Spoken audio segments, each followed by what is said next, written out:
Hello मित्रहरू, आज हामी राजस्वको यो सबल पक्ष, चुनौती, समस्या, समाधानको बारेमा छलफल गर्नेछौँ।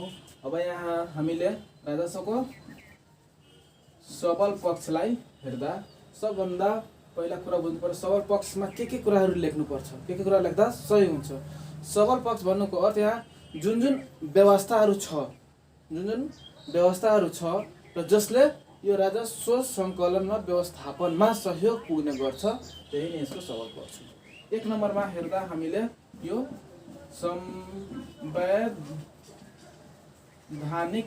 र कानुनी व्यवस्था गरिएको छ भने, दुई नम्बरमा देशभरिमा विस्तारित यो राजस्व व्यवस्थापनको लागि देशभरिमा यो राजस्व प्रशासनिक व्यवस्था गरिएको छ भने, अर्को के हो त यसका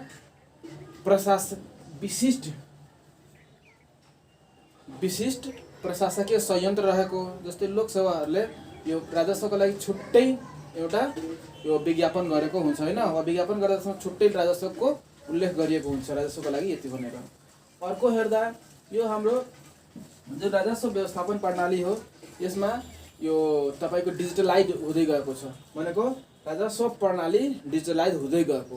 हामीले आइस कुडाहरू, ई बिलिङ, यो तपाईको त्यस्तै ई सेवाहरूबाट विभिन्न किसिमका बिलहरू बुझाउने, पैसाहरू बुझाउने ई ब्याङ्किङको व्यवस्था भइसकेको छ।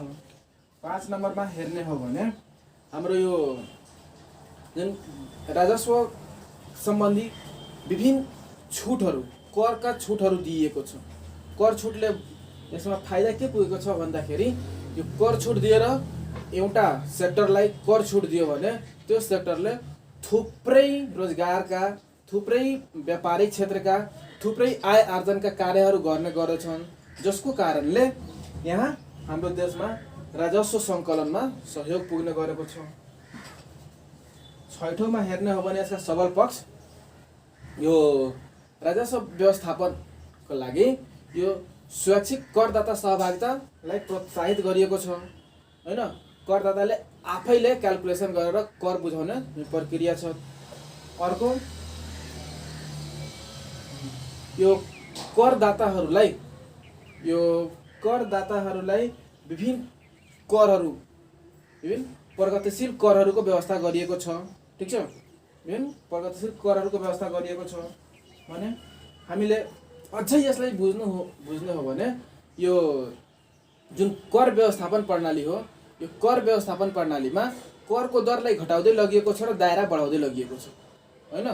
करको दरलाई घटाउँदै र दायरा बढाउँदै लगिएको छ, आदि इत्यादि धेरै यसका सबल पक्षहरू रहेका छन्। अब यो सबल पक्ष बुझिसकेपछि हामीले साथीहरू यहाँ अब हामीले चुनौती बुझ्नु पर्यो है। अब चुनौती बुझ्दा हामीले के कुरा बुझ्नु पर्यो भन्दाखेरि, यहाँ समस्या र चुनौतीमा कन्फ्युज भइहाल्छ। ठिक छ,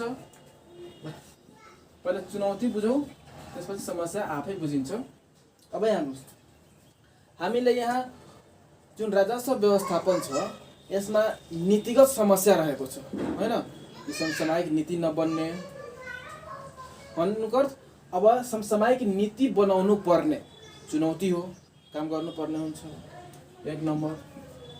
2 नम्बरमा हामीले हेर्नु पर्दा यो जुन अलरेडी नीति बनेका छन् त्यो नीतिको कार्यान्वयन व्यवहारिक नभएको। ठीक छ। 3 नम्बरमा हेर्ने हो भने हाम्रो धेरै क्षेत्रहरू छन् जुन जहाँबाट राजस्व आउँछन्, त्यो राजस्वको दायराभन्दा बाहिर रहेका छन्।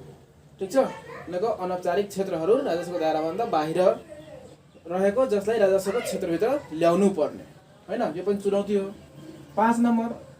4 नम्बरमा हेर्ने हो भने हामीले डिजिटलाइज त गरिसकेका छौँ तर पूर्ण डिजिटलाइज गर्न सकेका छैनौँ भनेको राजस्व सङ्कलनलाई पूर्ण डिजिटलाइज गर्नुपर्ने एउटा के हो त हाम्रो चुनौती रहेको छ। 6औँ नम्बरमा हेर्ने हो भने हामीले यो करको छुट जुन दिएका छौँ, यो छुटलाई, लुप होललाई युज गरेर यो विभिन्न व्यापारीहरूले, उद्यमीहरूले, औद्योगिक मानिसहरूले के गरेका छन् त त्यसलाई दुरुपयोग गरेको छन्। भन्नुको कर छुटको व्यवस्थालाई पुनरावलोकन गर्नुपर्ने पनि एउटा चुनौती नै हो। हामीले अर्को चुनौती हेर्नु पर्दा यो जुन कर राजस्व छ, अब राजस्व आउने भनेकै जेनरली करबाट हो, यो लाभांशबाट हो, लगानीबाट हो। अब लगानीबाट हो भन्दाखेरि हामीसँग भएको पुँजीलाई तुलनात्मक लाभको क्षेत्रमा लगानी गर्नुपर्ने एउटा चुनौती हो। अर्को भनेको हाम्रो यो जुन राजस्व छ, हामीले राजस्व कहाँबाट चालु खर्चलाई बढाएर राजस्व पाउन सकिँदैन। भन्नुको अर्थ चालु खर्च घटाएर पुँजीगत खर्च बढाउनु पनि राजस्व हो। अर्को 9 नम्बरमा ठुलो विकाल यो भयानक भ्रष्टाचार छ। यो भ्रष्टाचारलाई नियन्त्रण गर्नुपर्ने एउटा चुनौती नै रहेको छ भने अर्को हेर्ने हो भने यहाँ यो जुन राजस्व छ, राजस्वका विभिन्न नयाँ स्रोतहरू खोजी गर्नु पनि एउटा चुनौती रहेको छ। ठीक छ, अब यो चुनौती भइहाले। चुनौती भन्नुको भविष्यमा गर्नुपर्ने काम, अनि अहिले ती समस्याहरू रहेका छन्। अब हामीले बुझौँ त समस्या के छन्। समस्या हेर्दा हामीले यहीबाट बुझौँ है। समस्या राजस्व व्यवस्थापनमा के समस्या रहेका छन्। राजस्व व्यवस्थापनमा सबभन्दा पहिलो समस्या त हाम्रो यो नीतिगत व्यवस्था जुन छ यो समसामयिक हुन नसक्नु। ठीक छ, समसामयिक हुन नसक्नु हो एउटा। अनि अर्को रहेको जुन नीति छ, यो नीतिलाई पूर्ण रूपमा व्यवहारिक रूपमा कार्यान्वयन गर्न सकिएको छैन। यो ठुलालाई चैन र सानालाई ऐन भन्ने जस्तै भइसकेको छ। 3 नम्बरमा हेर्ने हो भने अत्याधिक राजनीतिकीकरण भएको छ। नेपोटिजम र फेभरेटिजम भन्छ नि, त्यो भइसकेको छ, जसको कारणले के छ त यो विभिन्न राजस्वहरू छुट गराउने यो यस्ता कार्यहरू अत्याधिक भएको छ। हामीले 4 नम्बरमा हेर्ने हो भने भ्रष्टाचार र अनियमितता बढ्दै गएको छ। ठीक छ, यो व्यापारी र कर्मचारीको मिलोमतोमा समान भनेको आय आर्जन वा आर्थिक क्रियाकलाप धेरैको गर्ने तर देखाउने बेलामा यो कम देखाएर यो कर कम बुझाउने प्रक्रियाहरू रहेका छन्। अर्को हाम्रो के छ भन्दाखेरि यो जुन राजस्व व्यवस्थापन छ, राजस्व व्यवस्थापनलाई डिजिटलाइज गर्न सकिएको त छ, तर त्यो डिजिटलाइज पूर्ण रूपमा सबैसँग पुग्न सकेको अवस्था छैन। अर्को भन्नुको अर्थ कि हाम्रो जुन यो प्रशासकीय दक्षता छ, सक्षमता छ, यसलाई अभिवृद्धि गर्नुपर्ने अवस्था देखिन्छ। अर्को भन्नुको राजस्व कहाँबाट आउने हो। अलरेडी हामीले जुन राजस्व आइरहेको छ त्यो त ठिकै छ, तर त्यति राजस्वले हाम्रो देशको अर्थतन्त्रलाई धान्न सक्ने अवस्था त छैन। अनि हामीले के गर्नु पर्यो त नयाँ राजस्वका दायराहरू बढाउनु पर्यो, जुन दायरा बढाउन सकिएको छैन। ठीक छ, त्यस पछाडि विभिन्न अनौपचारिक क्षेत्र जुन छन्, जुन राजस्वको वा करको दायराभन्दा बाहिर रहेका छन्, प्यान र भ्याटभन्दा बाहिर रहेका छन्, त्यसलाई करको दायरामा ल्याउन सकिएको छैन।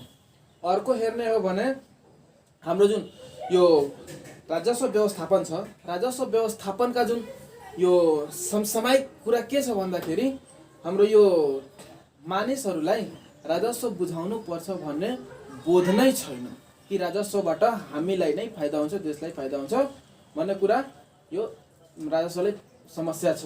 अर्को भनेको यो राजस्व त ठिकै छ बुझाउनु पर्ने। अब तपाईले यातायातमा वा मालपोतमा वा यस्ता कार्यालयहरूमा जानुहोस्, राजस्व तपाईले बुझाउनु पर्ने, यो तपाईको दायित्व हो, कर्तव्य हो, बुझाउनु पर्छ। तर त्यहाँ दलालहरू छन्, त्यहाँ जुन कर्मचारी छन् त्यो नै दलाल भएर बसेका छन्। त्यसले तपाईले यति घुमाउँछ कि फाइनली तपाईले राजस्व बुझाउने मन लाग्दैन। भन्नुको अर्थ यो झन्झटिलो हाम्रो प्रशासनिक प्रक्रिया रहेको छ। ठीक छ, जसको लागि यहाँ डिजिटलाइज त आइसकेको छ तर डिजिटलाइज पूर्ण रूपमा हुन सकेको अवस्था छैन। अर्को भनेको यो राजस्वको दरलाई कम गर्न सकिएको छैन। अर्को के छ कि हाम्रो देशमा हाम्रो देशको जुन अर्थतन्त्र छ त्यो नै पूर्ण रूपमा गतिशील हुन सकेको छैन, जसको कारणले यहाँ जुन औद्योगिक क्षेत्रहरू औद्योगिक कार्यहरू छन् त्यो राम्ररी हुन सकेको अवस्था हेरिँदैन। भन्नुको अर्थ कि औद्योगिक तथा व्यावसायिक क्षेत्रलाई उकास्न सकिएको छैन, निजी क्षेत्रको प्रवर्धन गर्न सकिएको छैन आदि इत्यादि यसका समस्याहरू हुन्। अब सुझावमा त यसैले हामीले उल्टा गरिदियो भने सुझाव आइहाल्छ, यसको लागि हामीले खासै बढी ध्यान दिनुपर्ने अवस्था छैन। आजलाई यति है साथीहरू।